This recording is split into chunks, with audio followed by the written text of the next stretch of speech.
Hello, and welcome to another video lecture for Mr. Mosier's 8th grade U.S. History class. This is one of our video lectures looking at the origins of World War II. The topic of this particular lecture is looking at America's involvement, American isolationism between 1933 and 1941. The textbook readings are page 808 to 809 in the War Begins section. Our guiding question today is, what is isolationism? What was the goal of the Lend-Lease Act? What happened at Pearl Harbor on December 7th, 1941? So let's kind of bring us up to speed here of what was going on in Europe in the 1939, 1940s, 41 time period. Here's the map. Everything here in blue represents the Axis power. So in 1939, after the invasion of Poland, you've got Germany expanding throughout the West and taking most of Western Europe by storm through Blitzkrieg, quick, rapid lightning war. You also have the Soviet Union invaded the Baltic state regions as well and seemed to be at least an ally of Germany, at least in that non-aggression pact, no major conflict. And then the Battle of Britain ensues. Now that Stalin and the Eastern Front is taken care of with the non-aggression pact, the Battle of Britain goes into full force, and Britain is an island, it's isolated by itself, and there's a massive air campaign, the Blitz, the bombings of London, the bombings of England, trying to beat England to submission, but England is holding it on, holding their very, very own during this time period.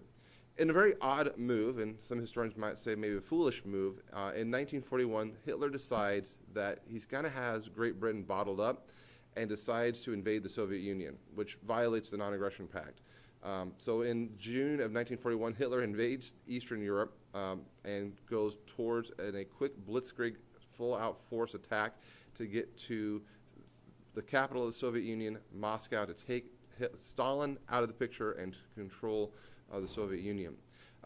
They're pretty successful. By December of 1941, German forces are on the outskirts, the outside edges of the Soviet capital, but it's the worst winter in a decade, and Soviet forces are able to hold the German advance to a standstill and leads to the stalemate here in this border here. So the Soviet Union will now join the Allies in the fight against Hitler. So this is why Joseph Stalin, even though he's a dictator, not the nicest world leader of the time, joins the Allies. Hitler double crosses him, tries to take him out, fails, the winter slows his advancements, and now Stalin is on the same side as the Allies. So what's America doing during the 1930s and early 1940s? What is its role in the world? Really, the United States is really beginning to ask this question. The world's in utter chaos.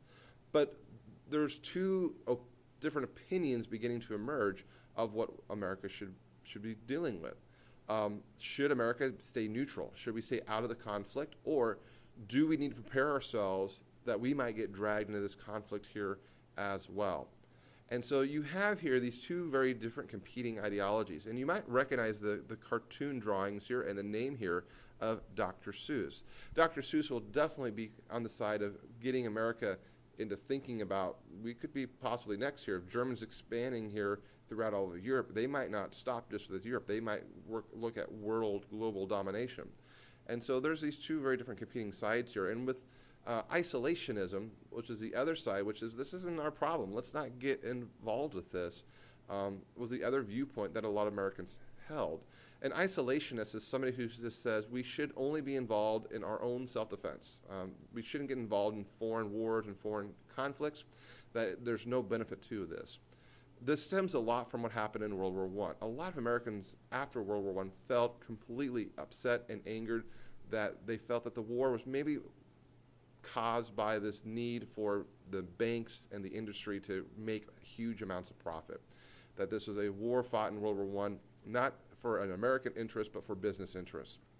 And it left kind of a sour taste in the mouths of a lot of Americans, especially with the veterans coming home from shell shock and the horrors of fighting in World War I and the loss of so many Americans' lives in World War I, that for a lot of Americans, they were very strong isolationists. We were protected by the oceans. We had the Atlantic on the East Coast, the Pacific on the West Coast. The war was something that was going on in Europe or in Asia over there, way over there. We don't need to worry about that. And so there were a lot of strong isolationist feelings and sentiments. But you also had others who were a little bit more critical of isolationism, that we should worry about what's going on because it could eventually come to our shores here as well. So you have here the isolationists, kind of led by different people, but probably one of the most famous isolationists was Charles Lindbergh, the very famous American pilot who flew solo across the Atlantic. And the organization has become known as the America First organization, which is a very strong American isolationist group. They had rallies around the country. They pressured politicians, this idea that America should not get involved in World War II whatsoever, and that the oceans sort of protected us. And then you had people like Dr. Seuss, who felt that this is foolish. We are going to get dragged into this war eventually. Germany is not just going to stop at the ocean. I mean, they have ships. They're going to come across eventually. And so Dr. Seuss is very, very passionate. And this is a quote from Seuss. He goes, "I believe the USA would go down the drain if we listened to the America Firstisms of Charles Lindbergh and Senators Wheeler and Nye. I probably was intemperate in my attacks on them, but they almost disarmed the country at the time it was obviously about to be destroyed."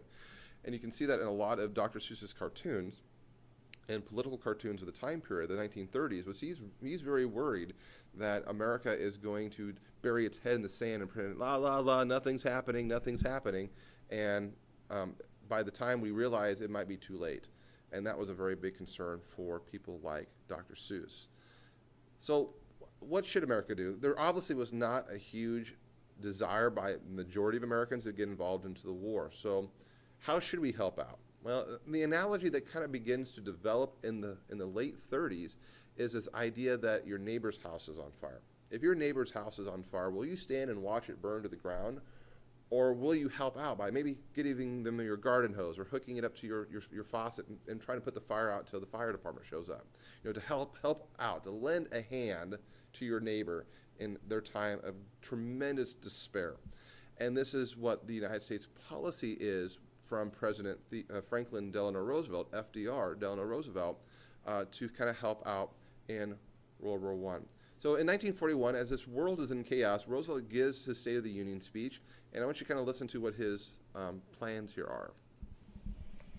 Let us say to the democracy, we Americans are vitally concerned in your defense of freedom.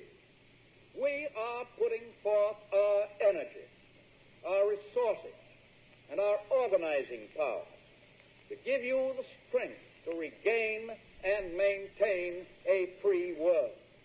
We shall send you in ever-increasing numbers ships, planes, tanks, guns. That is our purpose and our pledge. So what's Roosevelt trying to get the American people to think about here? Well, he's saying we are going to defend democracy. We're going to be defenders of democracy. You are under threat of fascism and dictatorships and totalitarianism, and we are not going to just let that stand. We're not going to maybe go to war, but we're not going to let you stand and watch your house burn down either. So this creates what we call the Lend-Lease Act. The Lend-Lease Act was where America will spend billions of dollars to lend things like weapons, tanks, ships, planes, and money, and in the sense of loans, to all the nations that are now growing, fighting and combating the Axis powers, fighting Germany, Italy, and Japan. And so Roosevelt makes this pledge, is able to get this through Congress, even though there's a strong sense of isolationism, this idea that this isn't our problem, we shouldn't get involved. He was able to get enough votes through Congress to say, but we should still help our neighbor out. We're not going to go fight the fire, but we're going to give them at least give them the hose so they can fight the fire. And that was kind of the analogy he used to convince Americans that this is okay. We're not really getting involved into the war. We're not going to war, but we're going to still help them in their time of need. So you can see here that between 1941 and throughout the war until 1945, billions of American dollars and resources are going to be spent and given to countries fighting the Axis powers globally. Definitely our strongest allies like Great Britain will receive a huge chunk of it. Russia, China, parts of countries in the Middle East and in Africa, and France will also receive some of this money here as well. Even though we're directly not getting involved in the conflict, it's getting closer and closer to our shores, and it's definitely on the forefront of a lot of Americans' minds. Even though this is still in the midst of the Depression, when all this conflict is going on, we're still fighting, dealing with unemployment numbers, people out of work, soup lines and bread lines. We can't just ignore, many Americans just can't ignore what's going on internationally, and this begins to be even a greater problem as things in Asia begin to escalate. In 1941, the Japanese will invade Indochina, which is French Indochina, which is kind of modern-day Thailand, Vietnam, kind of this area down here, which is a French colony. Remember, Japan had already invaded Manchuria, and China had already pushed into those regions as well, and had invaded basically that area of Indochina. Japan is really in desperate need of natural resources. Being an island, it doesn't have a lot of natural resources like oil, and that's what it really, really desperately needs. And probably the largest oil reserves in Asia is in the Dutch East Indies, which is located right down here south of French Indochina. But there's one thing kind of standing in their way: the American forces in the Philippines. Remember, the Philippines was the territory we acquired after the Spanish-American War. And those were still in American territory. And we still have a naval presence there that we established to help us open up trade and markets into Asia, China, and Japan. So we have a strong Navy there that's kind of standing in the Japanese way in terms of their expansion efforts into the Dutch East Indies, which is where they're hoping to be able to acquire their oil and that territory. On December 7th, 1941, a date which will live in infamy, the Japanese will launch a surprise attack on our main naval base in Hawaii, that known as Pearl Harbor, where 21 U.S. ships will be damaged, 2,403 Americans will be killed, including 68 civilians, and 1,178 Americans will be injured in this conflict. It will completely catch Americans by surprise, even though there were some efforts to start to kind of mobilize and prepare for war. And in terms of many Americans, this was the farthest thing from their mind, this idea that we're going to be going to war. But now that our naval base was destroyed, thousands of Americans killed, wounded, one of the largest loss of American lives in a single day up until 9/11. It was a shock to the American people and an outrage to the Americans as well, that how dare the Japanese attack us as we were in peace negotiations with them, which is another thing that kind of angered a lot of Americans as well, is that we were in negotiations to try to find a peaceful resolution to the conflicts in the Japanese expansion in the Dutch East Indies. And so the Japanese, while they were planning for peace, were also plotting for war, and that angered many Americans as well. The following day, on December 8th, Franklin D. Roosevelt, President Roosevelt, will speak to a joint member of Congress asking Congress to declare war, and that's exactly what Congress will do. So we will declare war on Japan. Japan's allies, as a member of the Axis power, Germany and Italy, will then in turn declare war on the United States, and now we're at war in World War I. So even though Americans started out wanting to be very, very isolationist, did not want to get involved in the conflict, circumstances in world affairs draws has been, most importantly, the attack on Pearl Harbor on December 7th, 1941. This is going to change everything in terms of the American home front and American mobilization and preparations for war. We are not really prepared for this conflict as we were kind of during World War I.